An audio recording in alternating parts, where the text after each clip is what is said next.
నేనేదో కోట్ల రూపాయలు, వందల కోట్ల రూపాయలు ఆర్జించానన్నటువంటి కోటరీ అభియోగాలు ఈ రోజుకి కూడా నేను పార్టీ వదిలి వెళ్ళిపోయిన తర్వాత జగన్మోహన్ రెడ్డి గారి సోషల్ మీడియా వాళ్ళ కోటరీ ఈ రోజుకి కూడా సాయిరెడ్డి వందల కోట్లు దోచేశాడు, విశాఖపట్నంలో ఆ ఆస్తులన్నీ దోచేశాడు అనేది ఒక దుష్ప్రచారం చేస్తున్నారు. ఆ ప్రశ్నకు జవాబుగా నేను ఒక్కటే చెప్పాను, నా యొక్క ఆస్తుల వివరాలన్నీ నేను మీకు ఇస్తున్నా, అదే రకంగా ఆస్తుల వివరాలన్నీ ఇచ్చా. దీనికి మించి ఎక్కడైనా మీరు సోర్స్ వెతుక్కోవచ్చు. ఎక్కడి నుంచి ఫండ్స్ వచ్చాయి, అరబిందో వాళ్ళు ఏదో ఒక ప్రాపర్టీ కొంటే అది నా ప్రాపర్టీ అవుతుందా? అరబిందో వాళ్ళు రోజు ఒక బిజినెస్ స్టార్ట్ చేస్తారు, ప్రతి సంవత్సరం బిజినెస్ స్టార్ట్ చేస్తారు. అవన్నీ నా బిజినెస్లు కాదు కదా. నా కూతుర్ని వాళ్ళ ఇంట్లో ఇచ్చినంత మాత్రాన ఆస్తులన్నీ నాకు కావు, ఆ అవసరం నాకు లేదు. మీరు ఏ విధంగానైనా మీకు ఇన్వెస్టిగేటింగ్ ఏజెన్సీ ఏ రకంగానైనా ఇన్వెస్టిగేట్ చేసుకోవచ్చు. ఆ ప్రాపర్టీస్ ఏదైతే ఆరోపిస్తున్నారో ఇది చంద్రబాబు ప్రభుత్వం చేసినటువంటి పని. ఒక చంద్రబాబు గారి ప్రభుత్వం చేసినటువంటి ఒక నీచమైన పని ఏదన్నా ఉంది అని అంటే ఇది. విశాఖపట్నంలో నేను ఆస్తులు కూడగట్టుకున్నాను అన్నటువంటిది ఒక రిపోర్టు పంపించారు సిట్ స్పెషల్ ఇన్వెస్టిగేషన్ టీం వాళ్ళు. విశాఖపట్నంలో ఉన్నటువంటి అవ్యాన్ రియాల్టర్స్లో ఉన్నటువంటి ఆస్తులన్నీ కూడా సాయిరెడ్డివే అని అన్నటువంటి. నేను ఒకటే చెప్పాను, ఇదే సాయిరెడ్డి అసెట్స్ కానైతే మీరు ఆ అసెట్ కొన్నటువంటి సోర్స్ ఆఫ్ ఫండ్స్ని మీరు ఇన్వెస్టిగేట్ చేయండి. అది నావని కానీ ప్రూవ్ అయితే నేను పర్మనెంట్గా రాజకీయాల నుంచి విరమించుకుంటాను. నేను ఇప్పుడు రాజకీయాల నుంచి విరమించుకోదలుచుకోలే. మళ్ళీ కూడా చెప్తా ఉన్నాను, నేను మళ్ళీ జూన్ ఈ నెల 25వ తారీఖు ఒక సంవత్సరం ముగుస్తుంది. ఆ ముగిసిన తర్వాత మళ్ళీ నా రాజకీయ రంగ ప్రవేశం ఏ రకంగా ఉంటుందని నా మీడియా మిత్రులతో నేను పంచుకుంటాను నేను. కాబట్టి చంద్రబాబు నాయుడు గారు ప్రభుత్వం చేసినటువంటి ఈ యొక్క దుష్టమైనటువంటి పని నేను మర్చిపోలేను. ఎందుకంటే ఈ ప్రభుత్వం నన్ను అనేక రకాలుగా ఇబ్బంది పెడతా ఉంది. నా యొక్క ఆస్తి కానప్పటికీ కూడా, నా అల్లుడు ఆస్తి అయినప్పటికీ కూడా, నా వియంకుడు ఆస్తి అయినప్పటికీ కూడా భీమిలి విషయంలో కానీ మిగతా విశాఖపట్నంలో ఉన్నటువంటి ప్రాపర్టీస్ నాకు ఏమీ లేవు. విశాఖీయాల్లోకి తిరిగి రంగప్రవేశం చేయాలి, తిరిగి ప్రజాసేవలో నేను పాల్గొనాలి. నాకు ఎవరైతే నా మీద దుష్ప్రచారం చేశారో వాళ్ళకి సరి అయినటువంటి బుద్ధి చెప్పాలి అన్నటువంటిదే నేను కోరుకుంటా ఉన్నా. నేను ఒక్కటే చెప్తా ఉన్నా, చంద్రబాబు నాయుడు గారి ప్రభుత్వం ఒక దుష్ట ప్రభుత్వం. ఎందుకంటే ఏమీ నాకు సంబంధం లేనటువంటి విషయాల్లో నన్ను ఒక అక్యూజ్డ్గా ఇరికించి, కాకినాడ సీపోర్ట్ విషయంలో కానీ, ఈ యొక్క విశాఖపట్నంలో సిట్ నా పైన ఇచ్చినటువంటి స్పెషల్ ఇన్వెస్టిగేషన్ టీం ఇచ్చినటువంటి రిపోర్ట్ కానీ, ఇవన్నీ కానీ కేర్ఫుల్గా కానీ పరిశీలించి చూస్తే చంద్రబాబు నాయుడు గారి ప్రభుత్వం పాల్పడుతున్నటువంటి కక్షపూరితమైనటువంటి చర్యలు, చంద్రబాబు నాయుడు గారి ప్రభుత్వం అన్యాయమైనటువంటి యాక్టివిటీస్ ఏదైతే ఉన్నాయో, చర్యలు ఏదైతే ఉన్నాయో ఇవన్నీ చాలా స్పష్టంగా తెలుస్తూ ఉన్నాయి. నేను సాయిరెడ్డి అనేటటువంటి వ్యక్తి వెనక్కి జంకేవాడు కాదు. ఏది ఏమైనా కూడా పర్వాలేదు. నేను ఒక్కటే చెప్తా ఉన్నా, అధికారం అనేటటువంటిది శాశ్వతం కాదు. అప్పట్లో జగన్మోహన్ రెడ్డి గారు కూడా 2019లో అధికారంలోకి వచ్చినప్పుడు నేను 20-25 సంవత్సరాలు అధికారంలో ఉంటానని అనుకున్నారు. ఇప్పుడు చంద్రబాబు నాయుడు, లోకేష్ బాబు కూడా ఈరోజు మేము అధికారంలో 20 సంవత్సరాలు ఉంటాం అనుకుంటా ఉన్నారు. కానీ అధికారం అనేటటువంటిది ఎవరిని అట్టి పెట్టుకొని ఉండదు. ప్రజాభిమానం చూరగొన్నటువంటి వాళ్ళే అధికారంలో ఉంటారు. నేను ఇంకా కూడా చెప్తా ఉన్నాను, ఈ కోటరీ ఇలాగే కొనసాగితే జగన్మోహన్ రెడ్డి గారు అధికారంలోకి వచ్చే ప్రసక్తి లేదు.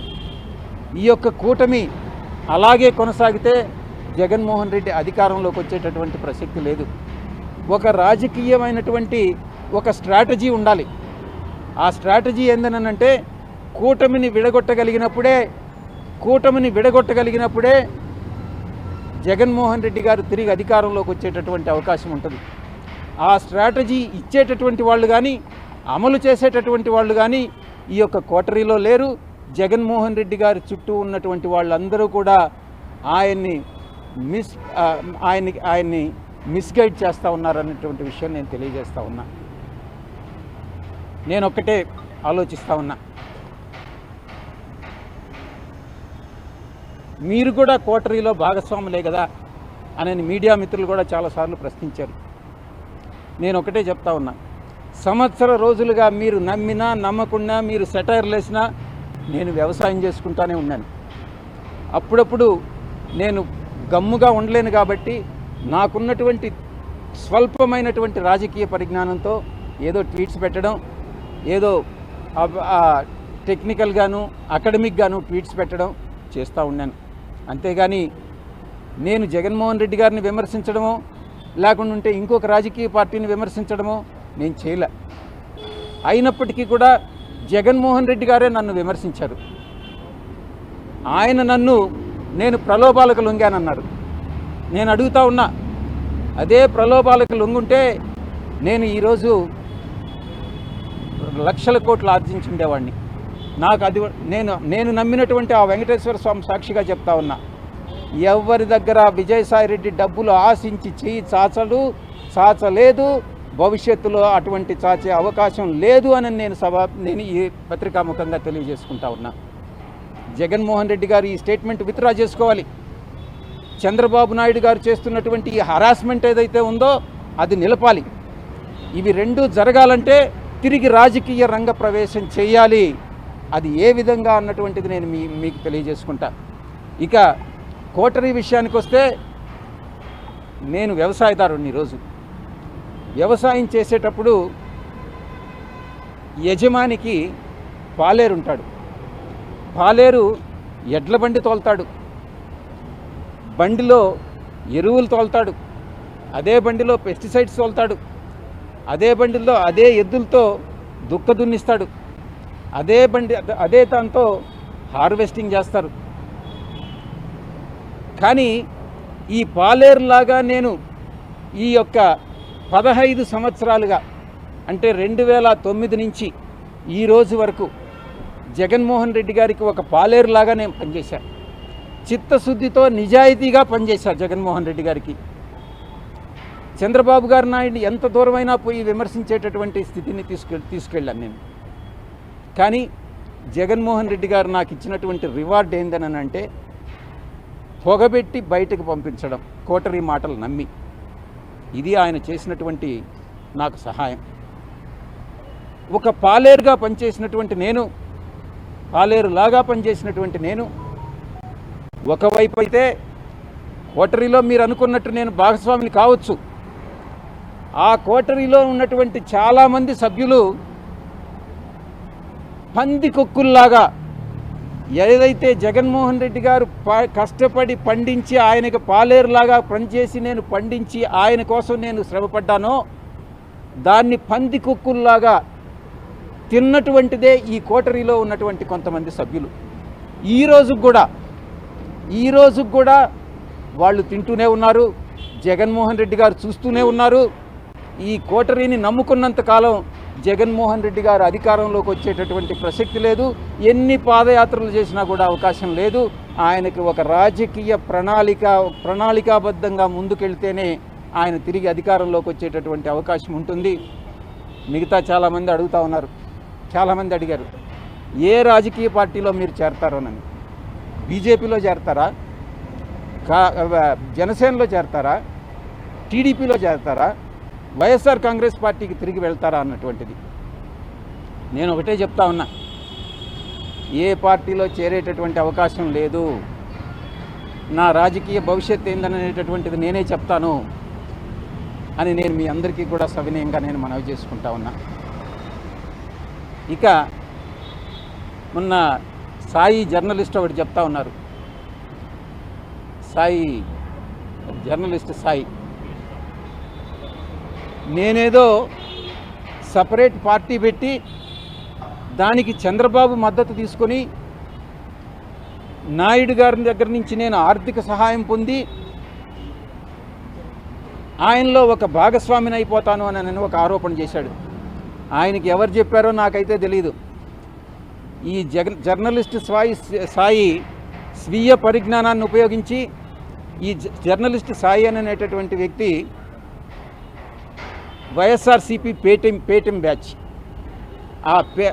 ఎవరికైతే మంత్లీ పే చేస్తున్నారో యూట్యూబ్ ఛానల్స్కి, దాంట్లో ఒక వ్యక్తి ఈ జర్నలిస్ట్ సాయి. నేను ఒక్కటే విజ్ఞప్తి చేస్తూ ఉన్నా జర్నలిస్ట్ మిత్రులందరికీ, మీరు అనవసరంగా ఇన్ఫరెన్సెస్ డ్రా చేసుకోవద్దు. ఏదైనా ఉంటే నన్ను అడిగితే నేను నేరుగా చెప్తాను. చాలామంది మీడియా మిత్రులందరికీ నా ఫోన్ నెంబర్ వాళ్ళ దగ్గర ఉంది, నేను తప్పకుండా చెప్తాను అన్నటువంటి విషయాన్ని నేను మీ అందరికీ కూడా నేను తెలియజేసుకుంటా ఉన్నా. లాస్ట్గా ఇంకొక క్వశ్చన్ కూడా అడగడం జరిగింది. మీరు 100 కోట్ల రూపాయలు రాజ్ కసిరెడ్డికి మిథున్ రెడ్డి సలహా మేరకు అరబిందో నుంచి మీరు అరేంజ్ చేశారా అని. అవును, మిథున్ రెడ్డి అడగడం జరిగింది. ఆయన కోరిక మేరకు నేను రికమెండ్ చేసినటువంటి మాట వాస్తవమే. కానీ ఇంకొక ప్రశ్న కూడా, ఇది జగన్మోహన్ రెడ్డి గారికి తెలిసి జరిగిందా, జగన్మోహన్ రెడ్డి గారు మీకు చెప్పారా 100 కోట్లు అరేంజ్ చేయమని నేను ప్రశ్నించినప్పుడు జగన్మోహన్ రెడ్డి గారు నాకు చెప్పలేదు, శరత్ చంద్రారెడ్డికి చెప్పలేదు 100 కోట్లు అరేంజ్ చేయమనని. మిథున్ రెడ్డి, కసిరెడ్డి రాజశేఖర్ రెడ్డి, సజ్జల శ్రీధర్ రెడ్డి కోరిక మేరకే నేను అరేంజ్ చేయడం జరిగింది అన్నటువంటి విషయాన్ని చాలా స్పష్టంగా చెప్పడం జరిగింది. నేను ఒకటే అరబిందో నుంచి వాళ్ళు ఏయో కంపెనీలకి చెక్కులు తీసుకున్నారు. ఏ కంపెనీలకి చెక్కులు తీసుకున్నారనేటటువంటి విషయం కూడా నాకు తెలియదని స్పష్టంగా చెప్పాను. ఎంత రేట్ ఆఫ్ ఇంట్రెస్ట్ అనేది కూడా నాకు తెలియదు. ఆ తర్వాత రీపేమెంట్ ఎలా జరిగిందనేటటువంటి విషయం కూడా నాకు తెలియదు అని చాలా స్పష్టంగా చెప్పడం జరిగింది. జగన్మోహన్ రెడ్డి గారికి నాకు తెలిసి ఈ లిక్కర్ స్కామ్తో కానీ అటువంటిది ఏదైనా జరిగి ఉంటే, లిక్కర్ స్కామ్ జరిగిందనేటువంటి విషయం నేను చెప్పలేను, అది రాజ్ కసిరెడ్డి ఒక్కడే చెప్పగలడు. అటువంటిది ఏదైనా జరిగి ఉంటే తప్పకుండా అది జగన్మోహన్ రెడ్డికి తెలిసి జరగదు అన్నటువంటి విషయాన్ని చాలా స్పష్టంగా చెప్పడం జరిగింది. మళ్ళీ తిరిగి ఐ థింక్ పిలుస్తారు అనుకుంటాను. రేపు మిథున్ రెడ్డిని కూడా పిలుస్తున్నారు. ఆ తర్వాత ఇంకెవరిని, అందరూ డిస్టిలరీ ఓనర్స్ని అందరినీ కూడా పిలుస్తూ ఉన్నారు. సో ఛార్జ్ షీట్ కూడా ఫైల్ చేయడం జరుగుతుంది. చూద్దాం ఏం జరుగుతుందన్నటువంటిది. ఈ యొక్క కోటరీలో ఉన్నటువంటి పందికొక్కులు ఎవరైతే పార్టీ మీద పడి జగన్మోహన్ రెడ్డి గారి మీద పడి తింటూ ఉన్నారో, ఆయన్ని మిస్గైడ్ చేస్తూ ఉన్నారో, సోషల్ మీడియాలో ఏం జరుగుతుంది, ఏం పోస్టులు పెడుతున్నారు అన్నటువంటిది ఆయనకు తెలియదు. ఆయన తెలియకుండానే ఇవన్నీ కూడా జరుగుతూ ఉన్నాయి. అది ఆయన నివారించినంత వరకు పార్టీ అన్నటువంటిది ప్రజల్లోకి వెళ్ళేటటువంటి అవకాశం లేదు అన్నటువంటిది నేను స్పష్టంగా చెప్తా ఉన్నా. ఒక్కొక్కరు అడగలేదు. 100 కోట్లు ఎక్కడెక్కడికి అంటే ఎవరెవరి సమక్షంలో మీరు అరేంజ్ చేశారు? నేను రికమెండ్ చేసి అరేంజ్ చేయలే. మీరు సరిదిద్దుకోవాలి. రికమెండేషన్ వేరే, అరేంజ్ చేయడం వేరే. నేను మిథున్ రెడ్డి గారి కోరిక మేరకు సజ్జల శ్రీధర్ రెడ్డి గారి కంపెనీకి 100 కోట్ల రూపాయలు ఇవ్వమని, రాజ్ కసిరెడ్డి, సజ్జల శ్రీధర్ రెడ్డి కంపెనీలకు ఇవ్వమని రికమెండ్ చేసినటువంటి మాట వాస్తవం. ఆ తర్వాత ఏది కూడా నాకు తెలియదు. సార్, కోటరీ వల్ల మీరు బయటకు వచ్చాను, అలాగే ఇబ్బందులు కూడా పడ్డాను. ఇందుకు ఎవరు సార్ కోటరీ? మీ అందరికీ తెలుసు ఈ విషయం. కోటరీలో ఎవరుండారన్నటువంటిది మళ్ళీ తిరిగి నన్ను అడగడం ఎందుకు? మీకు తెలిస్తే అది మీరే చెప్పొచ్చు కదా, నేను చెప్పాలా దాన్ని? కోటరీ మీకు తెలీదా? TV9కి తెలీదా? TV5కి తెలీదా? లేకుంటే NTVకి తెలీదా? ఇలాంటి మహా టీవీకి తెలీదా? ప్రతి ఒక్కరికి తెలుసు కోటరీ ఎవరనేటటువంటిది. ఆ పందికొక్కులు ఎవరనేటటువంటిది మీ అందరికీ కూడా తెలుసు. అది నా నోటి గుండా చెప్పాల్సినటువంటి అవసరం లేదు అని నేను. లిక్కర్ స్కామ్కి సంబంధించి మీతో వీళ్ళంతా కూడా మిగతా వాళ్ళు సమావేశాలు తరచూ జరిపారంట, అది కూడా అడిగారు. లిక్కర్ స్కామ్కు సంబంధించి మీతో మీరు సీఎం జగన్మోహన్ రెడ్డి గారు, OSD కృష్ణమోహన్ రెడ్డి గారు, ధనంజయ రెడ్డి గారు, రాజ్ కసిరెడ్డి, మిథున్ రెడ్డి, సమావేశమై ఏ రోజైనా చర్చించడం జరిగిందానని. నాకు ఏ రోజు జగన్మోహన్ రెడ్డి గారు లిక్కర్ గురించి మాట్లాడలేదు, నేను దాంట్లో ఇన్వాల్వ్ కాలేదు. నాకు తెలిసి ఆయనకి లిక్కర్ గురించి, లిక్కర్ స్కామ్ గురించి ఆయనకి తెలియదు అన్నటువంటి విషయం స్పష్టంగా చెప్పడం జరిగింది.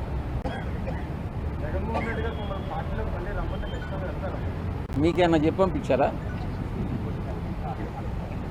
అటువంటి ప్రపోజల్ ఏదన్నా ఉంటే వచ్చిన తర్వాత ఆలోచించాలి, కానీ దాని గురించి ఇప్పుడు ఆలోచించడం దేనికి?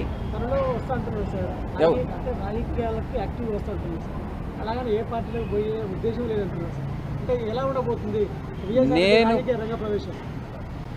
మీడియా మిత్రులు, సోషల్ మీడియాలో అందరూ కూడా ప్రచారం చేస్తున్నారు, నేను బీజేపీలో చేరిపోతానని. మీరే చెప్తున్నారు చంద్రబాబు నాయుడు గారు అడ్డుకుంటున్నారు, జగన్మోహన్ రెడ్డి గారు బీజేపీలో పానీయకుండా అడ్డుకుంటున్నారు అని అనేటటువంటిది. దీంట్లో ఏది యథార్థం, ఏది యథార్థం కాదు? నేను బీజేపీలో చేరాలనుకుంటున్నానా, చంద్రబాబు గారు అడ్డుకున్నారా, లేకుంటే జగన్మోహన్ రెడ్డి గారు అడ్డుకున్నారా అన్నటువంటి విషయం నాకైతే తెలియదు. నాకైతే బీజేపీ నాయకత్వం ఏ రోజు నేను చేరతానని నేను అడగలేదు, వాళ్ళు చేరొద్దు అని నాకు చెప్పలేదు. నేను 1 సంవత్సర కాలం దూరంగా ఉండదలుచుకున్నాను. 25 సంవత్సర కాలం పూర్తి అవుతుంది. ఆ తర్వాత నా భవిష్యత్ ప్రణాళిక అనేది నేను నిర్ణయించుకుంటాను.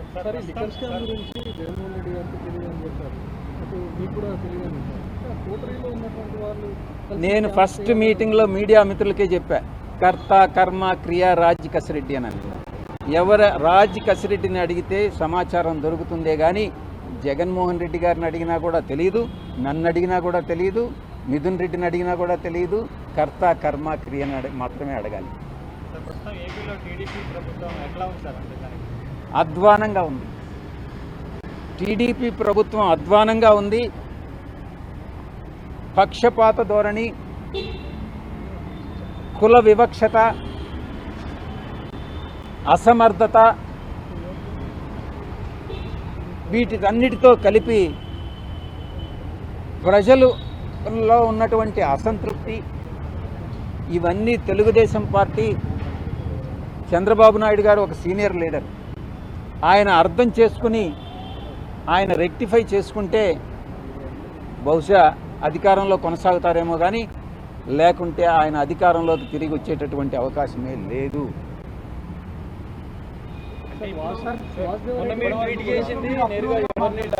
నేను ఒకటే చెప్తా ఉండా, ఎవరైతే తెలుగుదేశం పార్టీకి వ్యతిరేకంగా మాట్లాడతారో ఆ వ్యతిరేకంగా మాట్లాడినప్పుడు వైఎస్ఆర్సీపీ వాళ్ళు చప్పట్లు కొడతారు, వైఎస్ఆర్సీపీని వ్యతిరేకంగా మాట్లాడినప్పుడు తెలుగుదేశం వాళ్ళు చప్పట్లు కొడతారు. నాకు ఏ చప్పట్లు వద్దు. మధ్య మార్గంగా నేను ఒక దారిని ఎంచుకోదలుచుకున్నా. నా దారే నేను రహదారిగా చేసుకుంటా. అంతేగాని తెలుగుదేశంలో కానీ అటు వైఎస్ఆర్సీపీ నుంచి చప్పట్లు కావాలని నేను కోరుకోవట్లేదు. మీరే చెప్పండి సలహా. మీరు చెప్పినట్టుగా వైఎస్ఆర్సీపీ రాజకీయ ప్రణాళిక సరిగ్గా లేదు, ఇలానే ఉంటే రాజకీయంలోకి మళ్ళీ వచ్చే అవకాశం లేదని చెప్పేసి, అంటే గెలుపులోకి వచ్చే అవకాశం లేదంటారు. మరి కూటమి ప్రభుత్వం, ప్రజెంట్ టీడీపీ ప్రభుత్వం అధ్వానంగా ఉంది అంటున్నారు. మరి నెక్స్ట్ ఎవరు వచ్చే అవకాశం ఉందని మీరు అనుకుంటున్నారు? ఇది మరి ఏ ఇతర రాజకీయ శక్తి కానీ బీజేపీతో కలిసి పోరాటం కానీ చేయగలిగితే, నరేంద్ర మోడీ గారు ఈరోజు ప్రపంచంలోనే ఒక మంచి ఉత్తమ ప్రధానిగా, అటు దేశీయంగా కానీ అంతర్జాతీయంగా కానీ ప్రతి ఒక్క విషయంలో కూడా ఆయన చాలా చాలా చాలా సమర్థవంతంగా ఆయన హ్యాండిల్ చేస్తూ ఉన్నారు. ఆంధ్ర రాష్ట్రంలో కూడా అటువంటి ఒక రాజకీయ శక్తి ఉద్భవించగలిగినట్టయితే తప్పకుండా బీజేపీ, దాని మిత్రపక్షాలు, తప్పకుండా తెలుగుదేశం కాదు. ఎందుకనంటే ఈ వచ్చేటటువంటి బ్యాడ్ అంతా కూడా తెలుగుదేశంకే వస్తుంది. అవకాశం ఉంది అని నేను భావిస్తా ఉన్నా వ్యక్తిగతంగా. అవకాశం ఉంది అని అంటే రేపు రాజకీయ మీ రంగప్రవేశం దాంట్లో జరిగే అవకాశం ఉంది. మీరు ఇన్ఫరెన్స్ డ్రా చేసుకుంటే నేనేం చేయగలను? నేను ఈ మాట చెప్తా ఉంటే ఆ మహాతల్లి నవ్వుతా ఉంది. ఏమ్మా ప్రధాని మోడీని పొగుడుతూ నువ్వు నవ్వుతా ఉండవు, నేను చూస్తా ఉంటాను. ప్రధాని మోడీని ఆయన అభినందిస్తూ మాట్లాడుతూ పొగుడుతూ మాట్లాడుతున్నారు. అంటే మంచి ప్రధాని అని చెప్పేసి కూడా పాజిటివ్ గా మాట్లాడుతున్నారు. నేనే కాదు దేశంలో చాలా మెజారిటీ ప్రజలందరూ కూడా ప్రధాని మోడీ గారిని అభినందిస్తూ ఉన్నారు. ఆహ్వానిస్తే వెళ్తారా దాన్ని? ఇప్పుడు ఏదో ఊహించుకోవడం ఎందుకు, ఒక హైపోథెటికల్గా ఏదైనా వచ్చినప్పుడు చూద్దాం. చంద్రబాబు గారు మీరు అనుకున్నట్టుగా జగన్మోహన్ రెడ్డి గారు ఆహ్వానిస్తారా, చంద్రబాబు గారు ఆహ్వానిస్తారా, పవన్ కళ్యాణ్ గారు ఆహ్వానిస్తారా, లేకుంటే బీజేపీ ఆహ్వానిస్తుందా, లేకుంటే కాంగ్రెస్ పార్టీ ఆహ్వానిస్తుందా, లేకుంటే కమ్యూనిస్టులు ఆహ్వానిస్తారా? వెయిట్ చేసి చూద్దాం, తొందర ఎందుకు?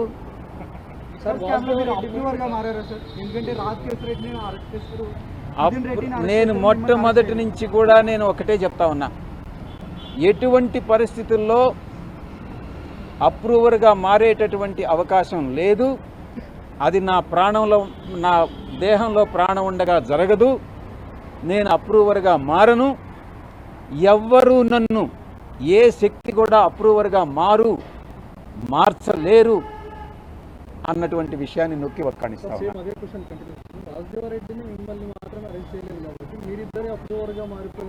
44 మంది అక్యూజ్డ్లో ఎంతమంది అరెస్ట్ అయ్యారు? 15 మంది. అంటే ఇంచుమించు 30 మంది అప్రూవర్గా మారారా? చెప్పండి మీరే. నన్ను ఎందుకు అరెస్ట్ చేయలేదు అని అంటే నాకు వ్యతిరేకంగా ఏ సాక్ష్యాధారాలు లేవు.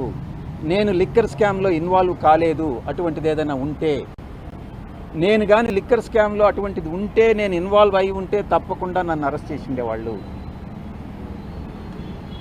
Thank you very much. మీరే చెప్తున్నారు ఈ కేసులో 30 మంది పైగా ఉన్నారని, మిమ్మల్ని మాత్రమే ఈడీ ఎందుకు పిలిచింది? అసలు మిథున్ రెడ్డిని ఎందుకు పిలిచింది? నన్ను అక్కడ అక్యూజ్డ్ 5 కింద చేర్చారు కాబట్టి సిట్ ఏదైతే చెప్పిందో ఒక రిపోర్ట్ ఇచ్చింది.